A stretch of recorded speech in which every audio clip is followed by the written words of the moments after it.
नमस्कार. भारतीय आर्थिक नीतीमुळे डॉलरचा चांगलाच धक्का बसलेला आहे, पण याबाबत बातम्यात किंवा चर्चेत का विषय निघत नाही हे मला माहीत नाही आहे. पण बऱ्याच जणांना हे माहीत असेल की आता डॉलरायझेशन ही मोहीम चालू आहे. म्हणजे जगातील 52% व्यवहार हे फक्त डॉलरमध्ये व्हायचे. म्हणजे जगातील व्यापारातील अर्ध्यापेक्षा जास्त व्यवहार हे डॉलरमधून व्हायचे. आता त्यामुळे काय व्हायचं, डॉलरची किंमत अबाधित राहावी म्हणून जगातील इतर देशांना तसदी घ्यावी लागायची आणि अमेरिका मात्र मुजोर बनत चालली होती. तुम्हाला आठवत असेल 5-1 वर्षापूर्वी आपल्या UK जे आपल्या गोल्ड रिसोर्सेस होते ते आपण परत आणले होते आणि भारताने रुपे कार्ड काढले आणि त्याचा जास्तीत जास्त वापर व्हावा ह्यासाठी लोकांना जागरूक केले.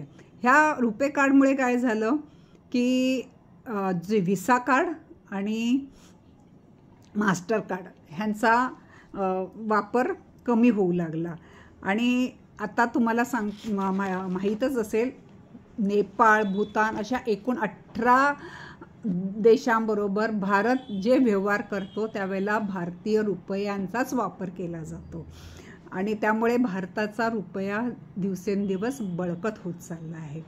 2022 स्पेशल रुपी वस्त्रो अकाउंट अशा पद्धतीचे अकाउंट काढले गेले आणि त्याच्यामुळे INR लोकांना भारतीय बँकेतून व्यवहार करायची सोय झाली आणि सर्व व्यवहार आणि व्यापार, आर्थिक व्यवहार आणि व्यापार हे भारतीय चलनातून सुलभ पद्धतीने व्हायला लागले. हळूहळू आपले चलन, आपलीच कार्ड आणि आपले सोन्याच्या रिसोर्सेस ह्यामुळे हे वापरात जास्त आल्याने आपले चलन घट्ट बळकट होत चालले आहे. आता तर RBIने भारतातील इतर बँकांना सुद्धा, म्हणजे आतापर्यंत फक्त RBIकडे ते स्पेशल वस्त्र अकाउंट होतं, आता इतर दुसऱ्या लोकांना पण स्पेशल रुबी वस्त्र अकाउंट काढायला परवानगी दिलेली आहे आणि त्याच्यातून जो अतिरिक्त अमाऊंट असणार आहे ती आपण ती बँक मर्यादित अमाऊंट ही ती गुंतवणूक करू शकतात. त्याचं पण हे झालेलं आहे.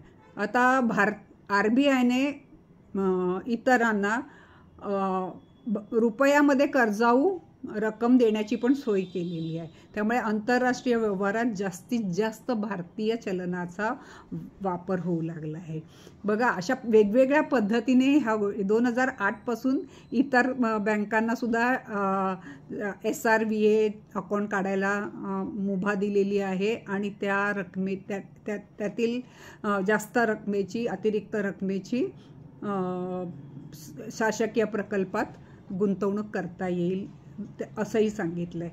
म्हणजे निर्मला सीतारामन फक्त भारतीयांकडून पैसे देशासाठी घेत नाही आहे, तर बाहेरच्या लोकांकडून सुद्धा आपल्या देशामध्ये पैसा आणत आहे. आणि त्यामुळे काय होतं आहे की आपण आपल्या ह्या सगळ्या अशा प्रकारच्या आर्थिक नीतीमुळे आपण आर्थिकदृष्ट्या सबळ होत चाललो आहे आणि आपण आपल्यामधली कुवत, आपली जी केपेबल आहोत, आपली जी क्षमता आहे ते जागतिक ह्याला दाखवतात. आणि त्यामुळे ट्रम्पचा आता जळफळाट होतो आहे.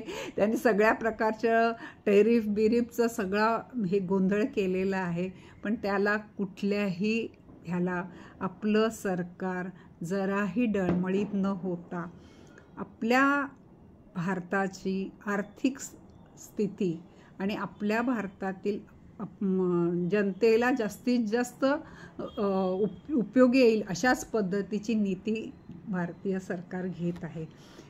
तुम्हाला माझं विश्लेषण आवडलं की नाही हे नक्की कळवा.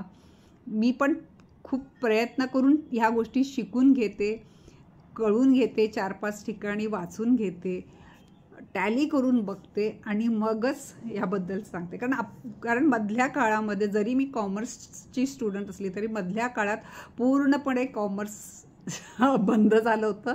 जवळजवळ 36 वर्ष मी फक्त कोर्टात कामं केल्यामुळे कॉमर्सचा माझा संबंध जो 90% संपला होता.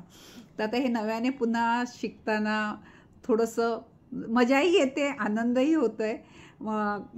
मला तुम्हाला ही माझी मी आर्थिकदृष्ट्या सांगितलेली बाजू तुम्हाला कळत असेल असं मी समजते. माझ्या सांगण्यामध्ये काही मी अजून सुधारणा करावी असं जर असेल तर जरूर मला कळवा. तुम्ही माझं ऐकता याबद्दल मी खूप आभारी आहे.